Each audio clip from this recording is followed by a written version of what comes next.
Saudara, boleh slide selanjutnya dikatakan di sini penulisan kitab Yohanes itu begitu jelas, otentik, jelas, sah, real, nyata penulisannya. Beda dengan 3 Injil, Matius, Markus, Lukas, lebih banyak menceritakan tentang peristiwa Yesus. Tapi ini menceritakan tentang karakteristik sang anak Allah itu. Namanya siapa? Yesus. Kemanusiaan dan keilahiannya. Itu yang ditekankan di kitab Yohanes. Nah, ini hebatnya Yohanes. Yohanes itu selalu menulis apa yang dikatakan Yesus. Ya, menulis Yesus berdiri, Yesus pergi, Yesus melayani, Yesus menginjil, Yesus pelayanan, selalu ditulis oleh Yohanes. Aku berkata kepadamu. Nah, ini yang ditekan. Yohanes 1 ayat 1. Pada mulanya adalah apa?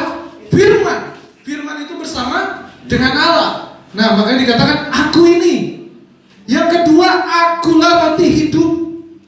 Orang Israel mendapat mana, tapi itu hanya mengenyangkan jasmani saja. Tapi Tuhan gambarkan, aku loh roti hidup itu. Aku loh pintu. Barang siapa yang menjadi dombaku pasti lewat pintu, bukan lewat tembok. Kalau tembok itu namanya pencuri. Tapi kita lewat pintu seperti ini kan, gak mungkin ada yang masuk loncat lewat pintu ini. Nah, itu Tuhan Yesus gambarkan. Yesus itu sebagai pintu. Siapa yang mau kepadaku, mari. Hai engkau yang berbeban berat, hai engkau yang penuh dengan dosa, hai engkau yang merasa dirimu gagal, hai engkau yang merasa engkau tidak ditolong Tuhan, aku masih buka pintu. Akulah gembala yang baik. Ibu Risma, ibu gembala kita, gembala yang baik untuk gereja ini. Dia menjadi teladan. Tapi gembala yang sejati adalah siapa? Gembala yang sejati adalah siapa? Gembala yang sejati adalah siapa? Iya, amin. Andalkan Yesus. Sekalipun belum ada jalan keluar, andalkan Yesus. Dia gembala loh. Daud aja sampai bilang, ketika aku dalam bahaya, kesesakan, dia selalu ada. Aku tidak kekurangan. Wow. Itu kalau orang udah kena hatinya, kayak kita lagi waktu pacaran, kena sama kekasih kita, itu rasanya berapa jam, berapa hari itu gak terasa. Itulah Yesus gembala kita yang baik. Amin. Haleluya. Jangan pernah merasa rendah diri, Bapak Ibu. Tuhan adalah gembala kita. Kalau engkau dikecewakan oleh manusia, masih ada Tuhan, masih ada gembala kita. Amin. Nah, akulah jalan kebenaran, akulah pokok anggur yang benar. Dan sebelum Abraham ada, sebelum Abraham jadi, aku telah ada. Ini bicara eksistensi, keberadaan Allah yang kekal. Manusia kan gak sempurna. Kita masih ada di dunia ini yang penuh dengan dosa.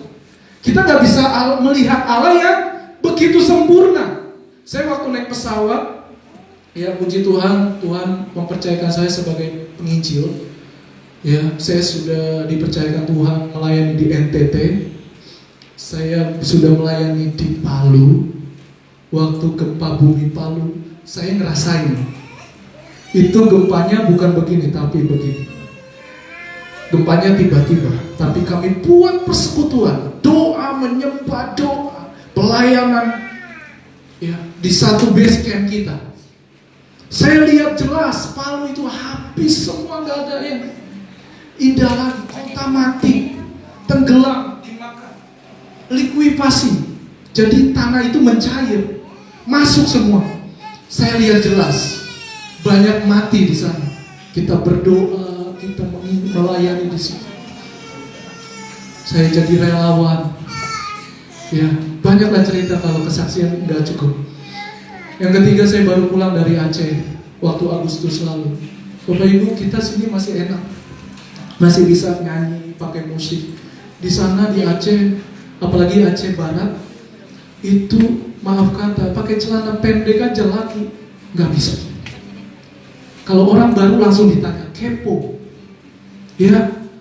Tapi di sini kita masih enak, leluasa. Tapi tahukah, waktu kami pelayanan di Batalion, karena nggak bisa buka gereja di situ, syariah yang kuat.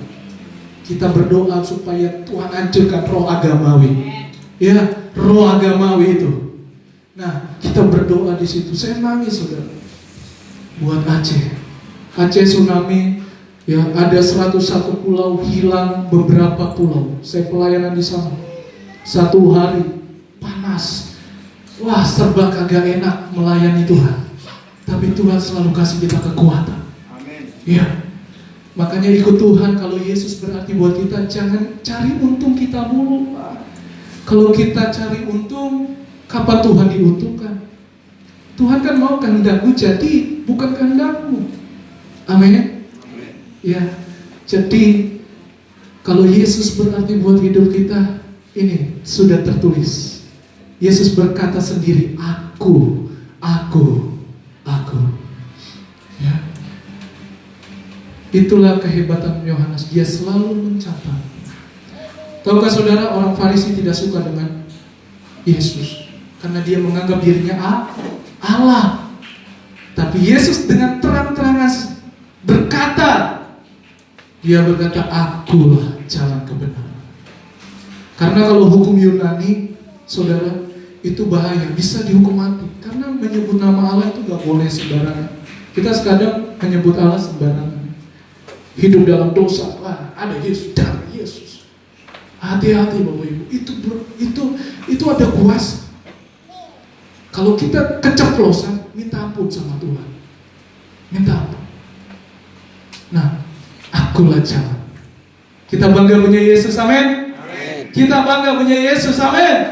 Ya. Nah, baik pelayanan Yesus semuanya itu dikatakan kepada orang percaya.